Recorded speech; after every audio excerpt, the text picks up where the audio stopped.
Bonjour à tous et à toutes et bienvenue sur le Field of View Podcast, épisode 2 aujourd'hui. Je suis Raccoon et je suis accompagné de co-animateur Zek, bonsoir. Bonsoir à tous, bonsoir Zek. Donc merci à tous des feedbacks du premier podcast avant qu'on commence. On a eu beaucoup de positivité et honnêtement, pour moi, ça a été une grosse surprise personnellement d'avoir autant de bons retours de proches et même de personnes que je connais pas. Ouais, exactement. C'est très drôle parce que même ma mère a écouté le premier épisode. Salut maman, je passe à la télé, tu vois. Mais honnêtement, n'importe où en fait où est-ce qu'on a publié l'épisode, que ça a été sur YouTube, que ça a été sur SoundCloud, je l'ai sorti aussi sur Spotify. Ça a été bien accueilli partout. Notre page Facebook, je pense qu'elle a 35 followers. Donc honnêtement, là, on n'aurait pas pu espérer un meilleur lancement, disons, pour le nouveau podcast. Donc merci à toutes et à tous et continuez de nous écouter, vous allez voir, ça va être palpitant. Ouais. Aujourd'hui d'ailleurs, je pense que ça va être croustillant pour la première partie de l'émission parce que, bien entendu, on ne pourra pas ne pas parler de l'éléphant dans la pièce, le ban de TikTok. Bien sûr. Le fameux ban de TikTok qui a mis les Américains en pleurs pendant 14 heures. Oui, d'ailleurs, ça m'a mis en pleurs également parce que je me souviens, j'étais au travail quand que les derniers Américains disaient leur au revoir à la plateforme. Ouais. Puis j'avais commencé à scroller à un moment donné et les créateurs de contenu américains que je suivais n'avaient plus aucun like sur leurs vidéos.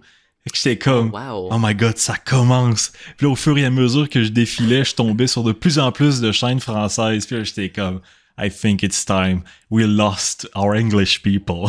Oh, wow. Je me souviens, en plus, pendant cette soirée-là, j'avais upload un TikTok pour ma chaîne de streaming. Puis en l'uploadant, je sais pas pourquoi, mais ça s'est passé après le ban. Donc, quand que les Américains n'avaient plus accès. Et en l'uploadant, mentalement, puis j'avais comme une énergie que je me disais, j'ai l'impression d'uploader un TikTok dans le vide, sur une plateforme vide. Il y a personne qui va regarder, tandis que c'est encore plein, tu sais, encore des millions d'utilisateurs, là. Mais c'est un drôle de feeling. Tu sais, les États-Unis, c'est une des plus grandes parties des utilisateurs, là. Oui, je sais pas combien il y a de millions de personnes qui utilisent cette application-là.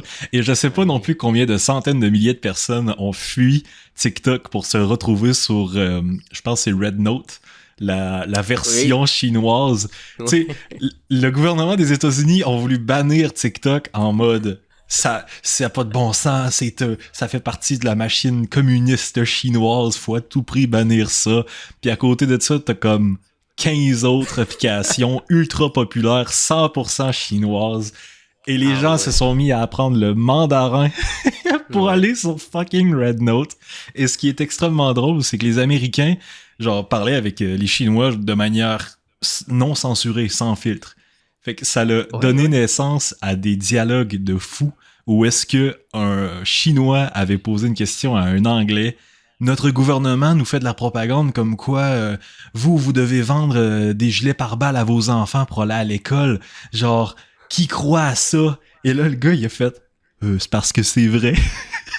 J'ai tellement trouvé ça drôle. Ah ouais, je suis 100% d'accord. J'ai été même si je ne suis pas aux États-Unis, j'ai installé Red Note parce que j'étais intéressé. Je me suis dit, écoute, je veux voir l'autre côté de la pièce, même si je suis pas concerné d'une façon, comment que les gens réagissent, sautent d'un bateau à l'autre, et qu'est-ce qu'ils postent ou disent. Écoute, j'ai installé Red Note, j'ai créé mon compte je ne sais pas comment j'ai créé mon compte, parce que l'application est encore aujourd'hui, même si tu la mets en anglais, le 3/4 en mandarin, et seulement un quart en anglais. Donc, tu crées ton compte, tu vois comme date of birth, tu mets une date, peu importe, pour pouvoir accéder. Puis là, tu comprends qu'il faut que tu mettes ton nom d'utilisateur. Puis tu sais, les terms of service, les conditions qui sont là, tout en mandarin, tu ne sais pas qu'est-ce qui est écrit. Puis t'as les deux boutons en mandarin, donc accepter, refuser, t'imagines? Et je vais bon, Quand t'es pas Je trop clique sûr, là, lui. c'est 50-50, là. Est-ce que c'est accepté? Peut-être que je dois vendre ma maison dans 4 mois. Ouais, c'est C'est ça. peut-être les terms of service. Je suis en train, Fait que je finalement- suis en train de vendre ma vie privée au Parti communiste chinois. Exactement, Donc, peut-être. à partir de lundi, j'ai plus de maison. Mon compte en banque va appartenir C'est à ça. Xi Jinping. Exactement. Puis, Mon écoute, j'ai mon finalement réussi social credit va augmenter. plus 1 million de social credit. Ouais, J'ai c'est finalement ça. réussi à me créer mon compte puis accéder. Et je vais être honnête, l'application ressemble beaucoup à un mix de TikTok, Pinterest et Instagram, si on veut. Ok, d'accord. T'as vraiment 3 sections. T'as vidéo, photo ou post. Tu choisis ce que tu veux. Vidéo, tu scrolls comme TikTok. Photo, c'est comme Instagram. Puis post comme un Pinterest ou Twitter, peu importe. Et c'était hilarant. Le 3/4 était encore en mandarin, mais il y avait une trend qui avait déjà commencé en si peu de temps, qui était justement les Américains et les Chinois de « On ne se comprend pas, donc voici mon chat ». Donc, la personne en Chine montrait son chat. Là, un Américain répondait en montrant son chat. Puis là, vice-versa. Vous pouvez communiquer, là, c'est ça. Exactement. Dans un sens, il a posé la vidéos. question, est-ce que t'as un chat? Il a fait oui. Exactement. Tu voyais les sous-titres, c'est « Je ne vous comprends pas, mais voici mon chat ». Voici mon chat. Puis c'était des milliers de vidéos. C'était très drôle de voir l'entraide là, d'une façon. Puis, tu sais, même ici, Canada, aux États-Unis, on entend beaucoup de mal de la Chine et de ces côtés-là, mais voir les personnes directement dans l'application, je trouve ça comme vraiment différent, là, tu sais, entre les stéréotypes, qu'est-ce qui se passe vraiment, et les humains un peu d'une façon, là. Mais dans un sens, il y a beaucoup de désinformation par rapport à la Chine parce que c'est connu, là, en Amérique du Nord, on déteste tout ce qui est communiste. Fait qu'aussitôt que dans le nom d'un pays, il va y avoir communiste, on va le détester, là, ou pratiquement. Puis la Chine, bon, c'est quand même drôle la haine qu'on peut avoir envers la Chine parce que je pense que le 3/4 de tout ce qui est vendu sur nos terres, c'est-à-dire dans les magasins, les Dollarama, les Walmart, c'est tout fabriqué en Chine. Donc, dans un sens... si on les aimerait pas, on ferait pas ça. Là. Mais apparemment, les villes chinoises sont vraiment, vraiment bien développées. Puis il y a certaines villes que c'est des étages, des étages et des étages où est-ce que tu as l'impression d'être au niveau du sol et en fait, tu peux aller dans un souterrain qui va descendre de comme 20 étages et tu vas être encore au niveau du sol. Assez palpitant. Okay. J'aimerais ça visiter un jour la Chine. Pour ça, ça a l'air très intéressant. C'est sûr. Oui, sinon, c'est niveau infrastructure, même beauté, là. Ça, je le sais que certains endroits en Chine là, qui sont vraiment beaux. C'est sûr, niveau à ce côté-là, c'est très intéressant. C'est sûr, côté politique et comment que le gouvernement fonctionne, qu'on est d'accord ou pas, ça, c'est chacun son choix. Ouais, mais on est plus intéressé quand on dit visiter la Chine, c'est vraiment plus pour l'infrastructure, comme tu viens de me dire. Moi, je savais pas que il y avait des trucs comme ça. Puis je trouve ça vraiment intéressant parce que ici, on est beaucoup forcé à penser on veut construire partout, puis on veut démolir pour reconstruire au lieu de reconstruire de manière plus moderne, toujours. C'est ça, exactement. On veut tout le temps tout détruire pour reconstruire au lieu de réparer puis s'étendre. Là. D'adapter, ouais. C'est ça. On veut tout compacter là, ici, comparativement à d'autres places. Là. Fait que, comme quoi, c'est quand même vraiment drôle parce que le gouvernement américain, voulant censurer le Parti communiste chinois, au contraire, nous fait nous y intéresser. Donc, c'est quand même assez ironique. Ben, c'est un peu la nature de l'humain. Hein? On est intéressé par ce qui nous est interdit. Et c'est extrêmement vrai, ça. Ouais, vous avez totalement raison, mon cher Raccoon. Et d'ailleurs, pendant que j'y pense, parce que je vais totalement l'oublier, pour ceux qui nous regardent sur YouTube en ce moment, vous devez vous dire, voyons, me semble, le podcast, il ressemble pas du tout au premier épisode. Ben, c'est parce que j'ai passé beaucoup trop de temps sur Photoshop et OBS pour pouvoir faire un fond qui bouge, qui va être plus intéressant à regarder avec nos socials qui vont être par là-bas. Donc, je vais tout de suite faire la pub, comme ça va être fait. Normalement, on va être disponible sur, je pense, c'est plus d'une 30aine de plateformes. je vais pas vous dire un chiffre rond parce que j'en ai aucune idée. Il y avait des sites russes là-dedans. J'ai fait, on prendra pas ça, là. Mais non, on a... On va être sur les principales. Donc, YouTube Music, Apple Podcast, Spotify, SoundCloud. On va être aussi sur TikTok. Apple Podcast, Nous allons être sur TikTok si elle ne disparaît vrai? pas. Oui, apparemment, Wow. c'est un truc qui est liable, nos comptes, avec Ok. TikTok. Et de toute façon, on va sortir des extraits de l'épisode, des épisodes en Oui, fait oui. sur TikTok, faire un peu de publicité gratuite. Exactement. Ouais.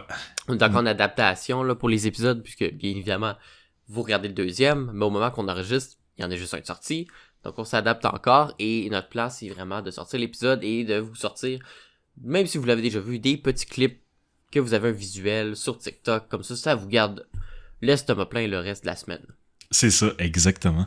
Et d'ailleurs, pour ceux qui vont nous écouter sur Spotify, on vous invite vivement de venir sur YouTube pour voir à quoi ressemble ce fameux podcast. Et les gens qui sont sur YouTube, ben, je vous conseille vivement de vous installer Spotify ou peu importe votre application favorite pour écouter le podcast on the go, pouvoir le télécharger et l'écouter en travaillant. Je l'ai fait avec le premier épisode et c'est très intéressant, c'est le fun à écouter.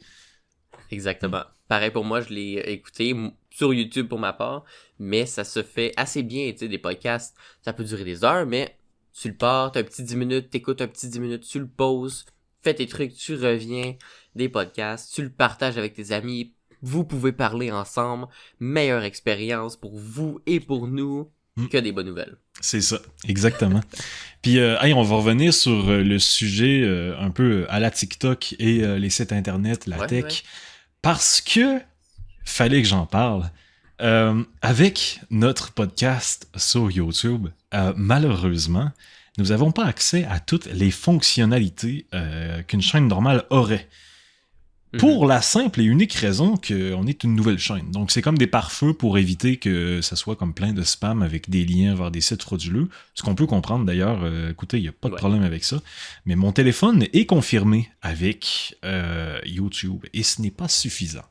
Et mon cher Raccoon, je vais t'expliquer quelque chose de fou. Vas-y.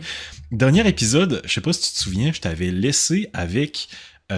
Facebook qui proposait à ses utilisateurs Instagram d'avoir des photos fabriquées par intelligence artificielle sans même qu'il l'aient demandé. Oui. Eh bien, notre cher YouTube a commencé lui aussi à vouloir se faire un nom dans l'intelligence artificielle. Oh non. Et, dans le fond, pour être autorisé à publier des liens en commentaire, pas en commentaire, mais en description pour nos différents réseaux sociaux, etc., pour pouvoir publier plus d'une vidéo par jour, etc., il faut obligatoirement autoriser YouTube à certaines conditions d'utilisation. Faut qu'on soit d'accord avec ça, dans le fond. Et il fallait qu'on fasse un enregistrement du visage 3D. Oui, pour vrai? C'est loin. Un enregistrement avec notre téléphone. Et vraiment, là, c'était vraiment dire, faites la tête par en haut, la tête par en bas, tournez de chaque côté, mettez-vous en lumière. Et dans le bas à gauche, c'était écrit qu'on autorisait les entreprises tierces à entraîner leur modèle d'IA avec le contenu de ma chaîne et de la vidéo qu'on uploadait pour... Ben non. Oui. Donc... C'est pas vrai. J'ai fait... Mais... Ça ne m'intéresse pas de littéralement vendre mon visage pour mettre des liens en description. J'étais comme... Mais est-ce que c'est juste pour les nouvelles chaînes, ça? Parce que moi, j'ai l'impression que oui. Ouais, parce que en temps normal, ça m'a jamais demandé ça. Mais... Ça m'a jamais demandé ça, puis je peux faire tout ce que tu viens de me dire, moi, avec ma chaîne principale. Là. Mm-hmm. Ben, je sais pas si en fait, il va falloir qu'on publie régulièrement puis qu'on grandisse. Je sais pas si c'est un certain nombre de vues ou un certain nombre d'abonnés. Ou un certain nombre de ratios pouces rouge et bleu. Je crois que les je sais pas si ça existe encore, ça. Les prérequis, normalement, je les avais regardés justement sur ma chaîne principale pour avoir des levels différents d'accès. Mm-hmm. Et les prérequis majoritaires, c'était beaucoup le nombre d'abonnés et le nombre de vues sur ta chaîne. Donc, tu sais, comme un exemple, pour avoir la monétisation qui était le plus haut, faut que tu aies un minimum de 1000 abonnés avec 3000 heures visionnées, je crois, ou 30 000 heures visionnées, total. Ouais. Quelque chose comme ça. Donc, À mon mais ça avis, mentionnait pas de pouce rouge ou pouce bleu, là. OK, mais à mon avis, pour les nouvelles chaînes, c'est ça, ils doivent se rendre à ce niveau-là afin de pouvoir utiliser toutes les fonctionnalités de YouTube. Et si on veut y avoir accès avant d'avoir tous ces prérequis-là, dans le fond, il faut littéralement autoriser à se faire entraîner, à entraîner des intelligences artificielles avec nos visages. Donc, je trouve ça... Ridicule, honnêtement ridicule. Je trouve ça fou. Mais imagine, genre, le monde cyberpunk dans lequel on est en train de préparer, là, parce que si YouTube se fait hacker un jour et se fait voler toutes ces données-là, la quantité de visages qui va être crédibles, parce que ça va être des vrais visages qui vont pouvoir être volés et ensuite utilisés pour créer des vidéos d'hameçonnage ou un enregistrement avec la voix qui va être vraiment crédible. Parce que ça va être pris de vraies personnes. Genre, imagine le monde de fou dans lequel on s'en va, où est-ce que d'ici 15 ans, tu peux être sur un site, on va dire, mettons un site pour adultes, et à ta droite, t'as ton visage, mettons, ou t'as le visage de quelqu'un que tu connais parce que... Ah, on sait pas, tu sais. Ben oui, une pub, c'est ça. Oh là là, ça peut aller vraiment très loin, donc ça m'inquiète un peu, je voulais t'en parler. Ça me fait penser, par exemple, là, on a une situation. Tu fais la vérification, tu scannes ton visage 360, t'envoies ça à YouTube, même si YouTube te dit, tu sais, c'est dans notre base de données ou juste les compagnies tierces, tu sais, c'est privé, mais ça les exerce, on se dit ça. Ton visage est sélectionné parmi les 10 millions de visages pour être AI-ifié dans une photo publicité. Ben là, à ce moment-là, la photo devient publique. Donc, ça devient, si on veut, si c'est public, tout le monde peut l'utiliser, tout le monde peut voir entraîner leur IA. Imagine, notre chaîne commence à blow up, si on veut, devenir un peu populaire, on fait notre petite business. Puis là, quelqu'un utilise son visage pour créer un AI de toi qui dit le N-word. Comment tu veux prouver que c'est pas toi? Ouais, en effet, t'as raison. Non, c'est pas moi, c'est l'AI. OK, mais qu'est-ce qu'il prouve? Tu sais, il y a pas de watermark qui dit ce message est IA ou rien du tout, là. C'est comme, tu sais, ça s'en va. Puis là, c'est juste pour, par exemple, des personnalités, mais on s'entend. Ça se rend des situations en cours. C'est un criminel qui dit, non, j'ai pas fait le crime, c'est AI, par exemple. Ouais, les preuves que vous avez de vidéos de moi en train de le faire, c'est de l'intelligence artificielle. Et c'est tellement crédible, c'est tellement possible, en fait. C'est vraiment épeurant, honnêtement, là. Parce que j'avais écouté une vidéo qui disait, je pense que c'était Radio-Canada qui avait fait ça, mais je suis vraiment pas sûr, qui disait, dans le fond, que la publication de désinformation, je pense que c'était des speed fakes, où il y avait un nom comme ça. Vous allez peut-être pouvoir le retrouver. Désolé, je l'ai pas décrit parce que je pensais pas parler de ça. Là. Mais dans le fond, la publication de vidéos de désinformation ou de photos de désinformation, etc., se fait extrêmement rapidement. Tu peux même demander à une intelligence artificielle de la faire pour toi et tu la publies. Ça y est, c'est fait. Tu vas influencer plein de personnes. Mais c'est après ça, le problème, c'est de venir contrer cette désinformation-là avec des véritables informations. Donc, débunker de A à Z tout ce qu'on se fait mettre dans la face à tous les jours. Exactement. Sauf que la quantité de désinformation est tellement gigantesque que c'est littéralement impossible pour les gens qui travaillent dans la vérification des faits de keep up. Ils sont juste incapables. Fait que... Ouais. Ça me fait penser, justement, avec ça, qui est difficile à prouver par la suite. On retourne un peu sur des crimes. J'ai vu même des extraits vidéo, là, carrément en preuve. Là, on peut dire, est-ce que c'était une vraie vidéo, est-ce que c'était AI? Bon, là, ça devient un peu plus compliqué. Mais c'est des gens qui voulaient faire des crimes, par exemple, que ce soit des vols de banque ou des vols de dépanneurs, qui, sur leurs mains, portaient une bague qui faisait un doigt supplémentaire. Comme ça, eux, sur la caméra de surveillance, avaient 6 doigts.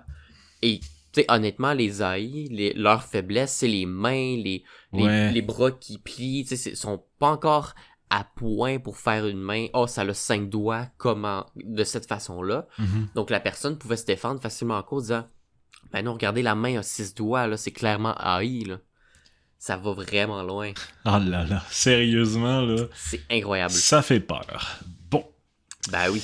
Ça fait 20 minutes qu'on parle pas mal du même sujet, c'est-à-dire TikTok, les réglementations qu'il y a avec l'intelligence artificielle, tout ça, YouTube qui veut maintenant qu'on envoie notre visage pour entraîner de l'intelligence artificielle. Donc, sur ça, est-ce que toi, t'avais un autre sujet dans la tech ou semblable qu'on Dans pourrait la continuer? tech, grosse nouvelle. Ok. C'est un bon coup de canne à pêche que tu m'envoies. Grosse nouvelle dans le monde de la tech, que je pense que ça va aussi t'intéresser. Et intéresser plusieurs. Je pense savoir où est-ce que tu t'en vas.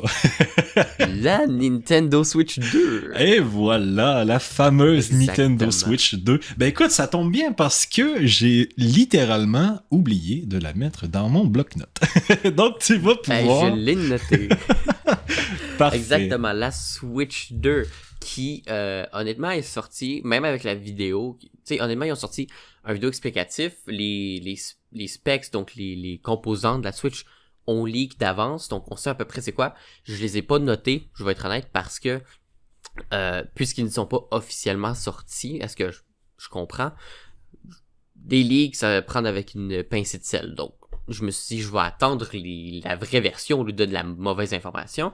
Mais sur la vidéo qui était sortie, ça a fait beaucoup de jasage, si on veut, de conversation sur la Switch qui est sur Switch 2. Donc, bien évidemment, il allait pas changer ou révolutionner. C'est seulement une amélioration. Par contre, ce qu'il mentionnait, c'est que la Switch 2 allait être autant puissante qu'une PS4. Oui, ça j'ai vu ça. Un peu au-dessus avec une certaine composante. Je suis pas certain, mais je crois que c'est la RAM, là, la mémoire vive. Je crois que c'est ça qui était un petit peu meilleur qu'une PS4, ce qui, honnêtement, a fait beaucoup de conversations disant que c'est décevant, mais je vais être très honnête, une console de la puissance d'une PS4 un petit peu meilleure, dans tes mains, que tu peux juste sortir un peu partout, moi, personnellement, ça m'a rendu heureux, surtout que la Switch 1 pouvait runner presque, tu sais, les beaux jeux, ben, c'est un Minecraft 2.0, 3.0, t'as des graphiques un peu peu à n'en rire. Le pire exemple, c'est le Mortal Kombat, là. C'est les pires exemples qu'on peut trouver sur le web. Oui, c'était Mortal Kombat 14, c'est-tu possible? Non, c'est 1. Mortal Kombat 1 avec... c'est un remake. Le meilleur exemple, c'était avec Homelander. Non, mais c'est pas un remake, c'est parce qu'ils ont fait jusqu'à 12, puis là, l'horloge recommence à 1, c'est pour ça. Ok, d'accord, ok, c'est bon, excuse. C'est pour ça. Non, mais ça l'aurait pu, honnêtement. Donc, le meilleur exemple était avec Homelander, donc le super-héros de la série The Boys, que j'invite tout le monde à regarder, c'est excellent. Le personnage ressemblait à un personnage sorti de Roblox, comparativement à tous les autres plateformes, donc c'est assez drôle. Mais bon, retour sur la Switch 2, ça va être super bon. Ils ont pas annoncé de jeu encore parce que le Nintendo Direct va être en avril, pardonne-moi. C'est le 2 avril que ça va apparaître. Et ils vont annoncer les jeux, ils vont annoncer plein de sorties. Honnêtement, j'ai entendu dire qu'il va y avoir au-dessus de 25 jeux nouveaux pour la Switch 2. Okay. Qui est très super. On le sait très bien que le jeu qu'on sait d'avance, c'est un nouveau Mario Kart. Honnêtement, ça satisfait à tout le monde. Nouveau Mario Kart qu'on a vu avec un minimum de... il va y avoir les possibilités de jouer à 24 joueurs. C'est énorme. Les Mario Kart ont toujours été à 12. C'était 24 ou 64? Attends un peu, c'était combien? Ben, c'était pas un énorme nombre? Ben, sur la vidéo, on voit 24 spots. Ok, 24. Ok. Donc, 24, t'imagines-tu les games folles à 24 joueurs? Ça serait fou, ça. Ben, écoute, moi j'ai hâte parce que ma Switch 1, je l'avais acheté quand elle était sortie. Donc, aujourd'hui, elle est... En 2017. J'ai la date en ce moment, le 3 mars 2017. Quand elle est sortie, mais c'était dans les premières versions. Et dans les premières versions, il y avait un problème de fabrication. Quand tu la docks pour la TV, ça laguait beaucoup. comme c'est presque injouable, honnêtement. Donc, ma Switch, encore aujourd'hui, je suis obligé de jouer dans mes mains. Je peux pas jouer sur une télé. Ah ouais, ah là là. Ouais. Mais j'ai l'impression que pour la Nintendo Switch, malheureusement, les petits bugs de conception étaient nombreux. Même avec les composants qui étaient très plastiques, on va se le dire. Oui, c'est vrai. Tout comme avec les manettes qui avaient le joystick drift. Donc ça faisait en sorte que parfois, ça arrivait sur certaines manettes, pas tous, ça arrivait sur certaines manettes où est-ce que on pouvait plus... En fait, non, ça donnait des coups, je pense, où le personnage avançait tout seul, etc. Ouais, la drift, c'est horrible pour toutes les consoles. Parfois, c'est que ça reste coincé dans une direction, même si tu le bouges pas. Des fois, c'est que ça bouge à l'opposé ou que ça donne des coups. Ça peut être n'importe quoi, honnêtement, mais c'est affreux. Bonjour, Minou. Ouais, c'est ça, le chat, il est en train de s'incruster, là. Il est couché dans son lit. Mais ouais, j'ai vu qu'il y avait beaucoup de peur pour les nouveaux joysticks qui étaient avec un matériel qui augmenterait les chances du joystick drift. Oh my god, ok. Il aurait vraiment pas, dans le fond, appris de leurs erreurs, malheureusement. Non, effectivement. Mais dans le fond, je viens de texter ma blonde pour lui dire de m'apporter ma fameuse console portable afin que je puisse démontrer une chose qui est malheureuse avec Nintendo, parce que ils ont techniquement un certain monopole dans le jeu familial ou accessible pour les jeunes. Ben, ils sont pas mal tout seuls, Nintendo. Hein? Fait que je trouve ça vraiment malheureux parce qu'ils peuvent se permettre d'avoir des consoles qui sont quasiment vieilles de 10 ans. Donc, bon, rendu là, c'est quand même assez dommage. Pendant un certain temps, il y avait énormément de gens qui attendaient la Nintendo Switch Pro parce qu'il y avait plein de leaks comme quoi qu'il allait avoir une Pro. C'est vrai. Et finalement, puisque c'est sorti dans le temps où est-ce qu'il y avait beaucoup de pénurie de composants, ben, ils ont sorti une Switch OLED. Donc, ils ont fait de leur best. Ouais. Ben, de leur best, je pense que faut le dire vite. Je pense qu'ils ont fait ce qu'ils pouvaient.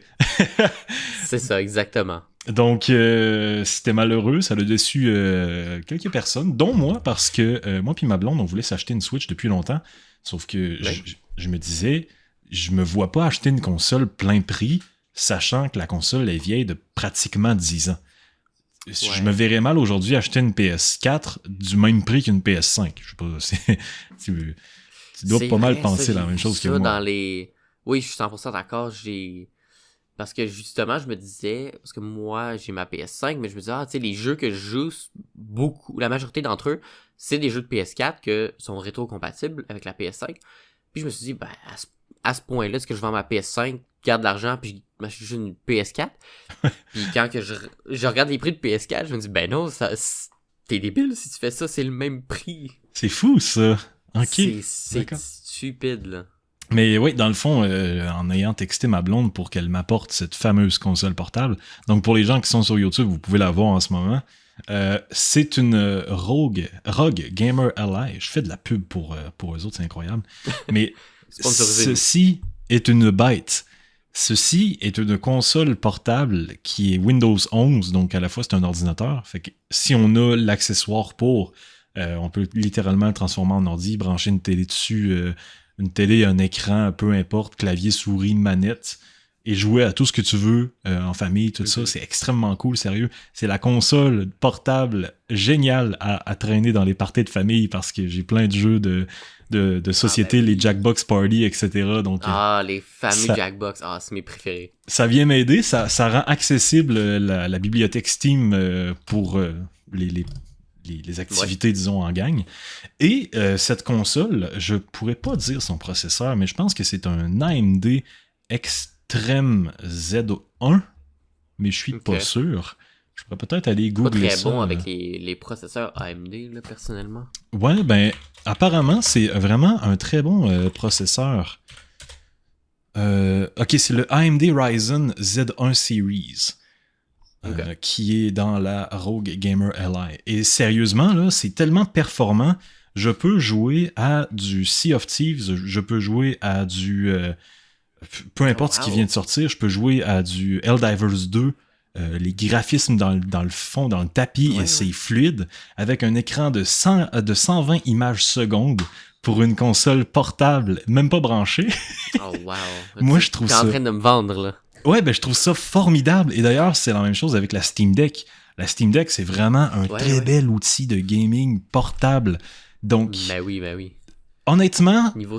Nintendo, il faut vraiment qu'ils commencent à se préparer. Là. Genre, mettez du poids dans votre sac, mettez-vous un gilet pare-balles, puis préparez-vous à la guerre, parce que les consoles portables, à mon avis, ça commence et le marché va littéralement exploser avec l'arrivée bientôt de PlayStation qui compte développer sa PlayStation Portal pour être plus accessible encore côté remote gaming. Puis je pense même qu'ils voudraient faire une nouvelle console portable vraiment avec des composants dedans qui puissent jouer les jeux, ça soit pas seulement en streaming. Et c'est la même chose avec Xbox. Xbox qui depuis une couple d'années mettent tout leur budget sur tout est une Xbox en développant des applications pour que ce soit accessible avec les télévisions, avec les téléphones, etc. pour jouer en streaming. Mais même Xbox veulent sortir une console de jeu portable. Oh wow. C'est quand même assez fou. Donc, j'en avais pas entendu parler. Oui, ben c'est des rumeurs qui sortent de j'oublie comment est-ce qu'on appelle ça, mais dans le fond, les grandes compagnies, il faut tout le temps quand ils ont une idée, pour pas se la faire voler, ils vont déposer le nom ils vont déposer aussi... un brevet. Ouais, c'est ça, un brevet. Ils vont venir déposer leur brevet pour les consoles. Et je pense que c'était Sony que le brevet avait, entre guillemets, leaké, et que Xbox aussi avait ouvertement dit qu'il était... ouvert à cette possibilité. Donc, je pense que pour les gens qui sont vraiment hype pour la Nintendo Switch 2, je vous le recommande, allez-y. À mon avis, ça va être bon. Là. C'est une Switch. Je veux dire, vous n'allez pas vous faire avoir, ça va rester bon longtemps. Donc, allez-y. Mais si vous êtes quelqu'un de patient qui veut vraiment avoir la meilleure console rapport qualité-prix, comme moi, je vous considère d'attendre quelques mois, quelques années à voir où est-ce qu'on s'en va dans ce domaine-là. Parce qu'à mon avis, la compétition va être très rude. Oui, écoutez... Très long paragraphe, là, mais fallait que je le dise. Non, mais c'est un bon point parce que je suis d'accord, les consoles portables, oui, on a la Steam Deck, la Switch 2, la PlayStation Portal, la Roguelite, tout ça, mais encore une fois, je pense, comme toi, c'est seulement le début. On a déjà quelques noms qui sont sortis et comme par exemple ta Roguelite et la Steam Deck vont durer honnêtement très longtemps, mais c'est seulement le début. J'ai l'impression que tout le monde va sortir ça avec justement leur version, vont tenter de reprendre un monopole qui, encore une fois, Nintendo va garder son monopole niveau familial, mais comme toi te dis, si c'est possible d'avoir un mini ordinateur avec tous ces jeux de société, de party game, si on veut là, en anglais, et que c'est facile de l'emmener chez quelqu'un, tu mets ça sur la télé, puis tout le monde peut jouer, c'est honnêtement tout ça, c'est quelque chose que moi, je faisais, je mettais par exemple les Jackbox sur un laptop que j'emmenais chez des amis, puis on mettait le laptop. Là, avec une console portable, c'est 10 fois plus facile et utile. Là. Puis d'ailleurs, tu viens de me mettre la puce à l'oreille sur un sujet qui est vraiment un énorme point fort pour les consoles portables qui se veulent Windows ordinateur, c'est que Nintendo Switch est un écosystème fermé. Il va seulement y avoir le Nintendo Play Store, que je sais pas c'est quoi le nom, là. Le Nintendo Shop, peut-être? Nintendo Shop, je pense que c'est ça. Okay. eShop. Le Nintendo eShop, ok. Donc, les jeux vont être tous fermés dans cet écosystème, donc ils vont pouvoir se permettre de vendre des jeux qui extrêmement chers, même si les jeux sont vieux de 5 ans. Ils peuvent se le permettre, il n'y a personne d'autre qui vend le jeu.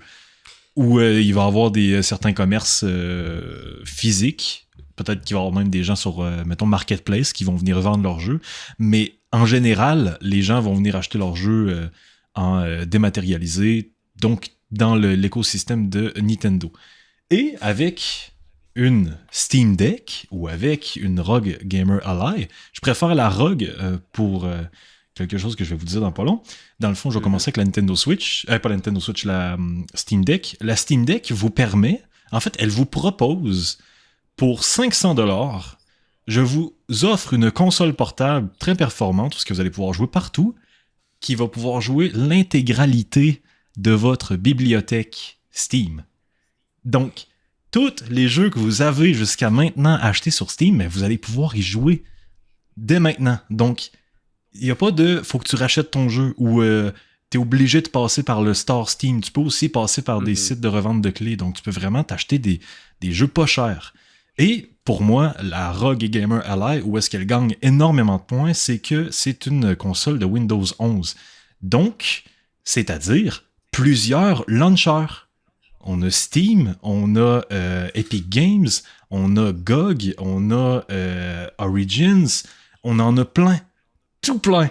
Donc, la compétition est vraiment rude. Les jeux sont vraiment pas chers, tous accessibles. On peut s'acheter une clé sur n'importe quelle plateforme qu'on veut. Il y a même Amazon Games. Je veux dire, on peut vraiment faire tout avec ça. Là. Donc, c'est pour ça que je dis, attendez quelques années, quelques mois, prenez le temps de vous renseigner avant de vous garrocher sur un produit et prenez ce qui vous convient le mieux. Mais pour les gens qui vont se ruer sur une Switch 2 les yeux fermés, honnêtement, je vous comprends et je vous envie parce que moi aussi j'en voudrais. Ben oui, effectivement. Ben écoute, la Steam Deck, là, je sais que c'est le jouet, le joujou préféré à mon père. Donc, bonjour papa, si tu regardes l'épisode, tu sais, lui aussi c'est un gamer beaucoup, mais un peu moins compétitif. Lui, il aime ça les jeux plus solo ou drôles ou peu importe. Lui, c'est l'expert de Steam. Les pépites là, qui existent sur Steam, les noms les plus bizarres, il va les trouver. Les jeux les plus drôles là, qui peuvent valoir $1, il va les trouver. Puis des fois, je le vois sur Steam, commence à jouer tel jeu, puis je me dis « What? C'est quoi ça? C'est drôle. » Mais je sais qu'il joue beaucoup avec sa Steam Deck parce que il aime ça, tu sais, justement, relaxer, être chez lui, il écoute son émission de télé et il peut juste sortir ça, partir son jeu. Oh, faut qu'il fasse quelque chose sur pause, Steam Deck sur le divan, puis tu sais, tu peux aller faire tes trucs, là. Mm-hmm. Donc, je donne beaucoup de points pour justement qu'est-ce qui est plus ROG Ally, Steam Deck, etc. Là. C'est fort. Là. Ouais, en effet. Donc, je sais pas si ça vient conclure notre section de la tech et des futures consoles. Je sais pas si tu veux un autre sujet que tu voulais. Moi, j'avais peut-être un petit point qui passe des consoles portables à la réalité virtuelle. Ok, d'accord. Hey, ça c'est intéressant parce que la réalité virtuelle, ça fait longtemps qu'on n'a pas entendu parler. Vas-y. Justement, c'est pour ça que j'emmène le point, parce qu'on parle beaucoup de le marché des consoles portables qui commence, même s'il y a déjà beaucoup de noms. Et ça m'apporte c'était en fait un peu la même situation pour la réalité virtuelle, les casques de réalité, l'équipement. On a eu beaucoup de périodes où l'équipement qui est sorti, comme pendant le même, je dirais peut-être 5-7 ans, on a eu le Steam, le Valve Index, je crois le nom. Oui, Steam. Ça c'était le Valve Index, de Valve. c'est ça, je crois que c'est ça. Le Valve Index, ça fait honnêtement aujourd'hui beaucoup d'années qu'il est sorti, donc même si il est considéré le meilleur équipement VR, il date quand même de plusieurs années, donc faudrait qu'il en sorte un nouveau. Et dans la compétition, entre gros guillemets, il y a le... Meta. Facebook. Les Meta. Mm-hmm. Exactement. Meta, eux, les anciens Oculus. se penchent plus avec leur Oculus sur l'accessibilité plutôt que la qualité. On est les meilleurs. Eux, c'est moins cher, mais c'est plus accessible. Donc, tu peux jouer à possiblement moins de jeux, moins longtemps, mais au moins, Timothée à Noël qui veut jouer au VR pendant 3 fois, ben on n'a pas besoin de dépenser $1000 pour un équipement de réalité virtuelle. Qui est plus accessible. Et on peut dépenser Exactement. Donc ça, moi, je trouve ça super. Et même si c'est moins cher, plus accessible, je trouve que le move qu'ils font, que justement d'accessibilité, ont ramené de l'intérêt vers la communauté de réalité virtuelle. Et les autres compétiteurs, c'était il y en avait 2 autres, j'avais les noms, j'ai complètement oublié. Il y avait pas un casque de Microsoft. Ouais. Il y avait un casque que Microsoft ont voulu sortir. Mais qui c'est lui que j'avais. Ça, c'est une histoire de fou, là. Ben, en fait, je pense pas qu'on parle du même parce que celui que je parle, c'était pas de la réalité virtuelle, c'était de la réalité augmentée. C'était une espèce de casque, de lunettes qui te permettait d'avoir des items dans ta maison, des meubles, des télés qui étaient totalement virtuels, mais dans ton environnement à toi. Et c'était un flop monumental apparemment, où ils ont juste cessé le développement et ils ont voulu faire quelque chose avec ça. Ouais. Donc c'était l'armée américaine qui ont acheté pour la plus grande quantité de casques de réalité augmentée, genre ever. Je sais pas où est-ce que c'est allé avec ça. J'ai juste vu ça passer. Ça fait une couple d'années d'ailleurs. Là, avec, c'est vieux. Mais... Trouver le nom, c'était le HTC Vive. HTC Vive. Ok, mais c'est... Exactement. C'était ça, pas... J'avais ça. My God, ok, vas-y, oui. C'est ça. Moi, j'avais le HTC Vive, le premier. Là, je sais qu'il y a les Pro 2 qui sont sortis. Moi, j'avais le premier, donc lui de base. Mais c'est ça que j'avais. Mais depuis, honnêtement, ça fait quelques années, à part le PlayStation VR 2, on s'entend. Et je crois que possiblement, tu vas être d'accord avec beaucoup de gens, on n'a pas eu d'innovation dans le monde du VR. On a eu, je sais, que j'ai été un grand... J'ai eu ma période de VR, ça, écoutez, il y a des gens qui le savent, j'ai eu ma période de VR, surtout pendant la pandémie. J'ai acheté mon VR, j'ai été un de ces dégénérés, comme on dit, qui a acheté tout un équipement de full body tracking. Ok, donc, ok. Tu achetais des pastilles que tu te mettais une sur la taille, donc un peu comme une ceinture, et t'en mettais une sur chaque pied.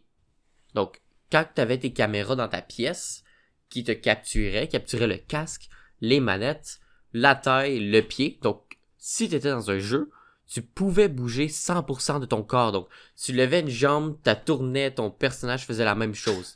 Ce qui est extrêmement le fun quand tu joues à des jeux comme VR Chat. C'était Ready Player One dans le fond. Exactement. Tu te sentais dans le jeu. Tu voulais te coucher dans le jeu. Ton personnage commençait pas à bugger, tu pouvais vraiment te coucher, tu voulais donner un coup de pied à quelqu'un, boum, tu pouvais. Honnêtement, c'est la meilleure expérience de VR. Puis là, d'un coup, tu kicks ton chat. Oups! Exactement. Ça, c'est le un peu plus difficile parce que quand t'as pas ça, le full body, t'as un peu plus la conscience de je suis dans ma chambre, je connais un peu mon cercle environ, puis tu regardes. Mais en full body, c'est si tu marches, ben tu marches dans le jeu, donc tu vas marcher dans ton mur si tu l'atteins. C'est ça. Donc, c'est un peu plus difficile. Mais, ce qui m'a apporté au point, à part ça, il n'y a pas eu d'innovation qui, je crois, a fait beaucoup, pas mourir, m'a fait baisser l'intérêt dans la réalité virtuelle. Ouais. Il y a, comme j'ai dit, il y a le PlayStation VR 2 qui est sorti, mais c'est pas une innovation, c'est juste une amélioration du premier. Donc, ceux qui l'avaient ont possiblement upgradé, mais il y a peu ou pas de gens qui se sont dit je vais aller vers ça plutôt qu'un autre.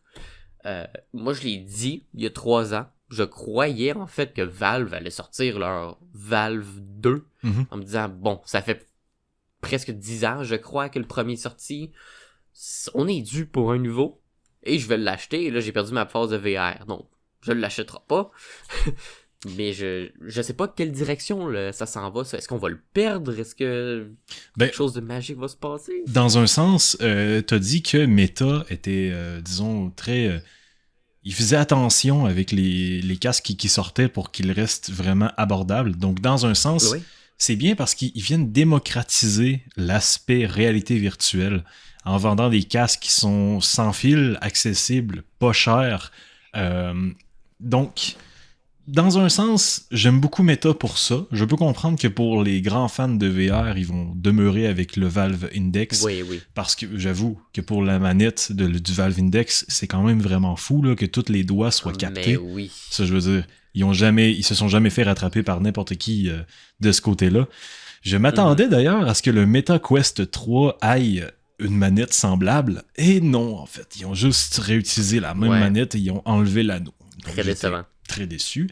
Mais par contre, très d'accord. Côté innovation, un truc qui a été fait récemment avec le MetaQuest 3, désolé pour les auditeurs qui sont déjà au courant, là, on en parle, mais c'est les caméras qui sont d'une très bonne qualité sur le casque afin de permettre une réalité augmentée dans un sens. Pas de la réalité virtuelle, mais de la réalité augmentée. Donc, tu vas pouvoir être dans ton environnement avec des trucs qui sont d'ordinateur. Et il y a certains jeux qui sont même compatibles avec ça.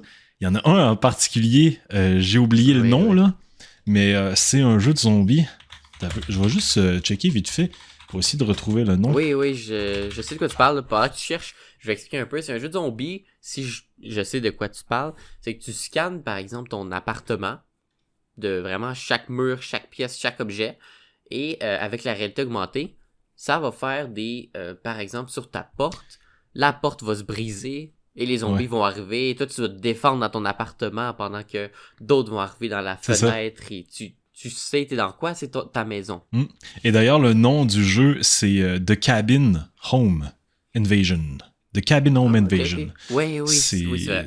Honnêtement, là, ça, j'aimerais ça y jouer pour tester, voir à quoi ça ressemble. Imagine, là, t'es chez toi, tout seul, ta conjointe ou tes enfants sont partis, ils sont allés dormir ailleurs. Tu mets ton casque, tu fermes les lumières, tu te mets dans l'ambiance, tu joues à ça, là. Où est-ce que toutes les fenêtres, c'est des murs où est-ce que les zombies peuvent rentrer. Je veux dire, t'es dedans, là. T'es vraiment dans le jeu. Donc, ça doit vraiment être palpitant. Exactement. Et il y a surtout le point de quand tu joues à des jeux comme ça, mais que c'est pas ton appartement, pis tu restes dans ton cercle. Personnellement, tu sais, tu vois pas ton appartement ou ta maison, peu importe.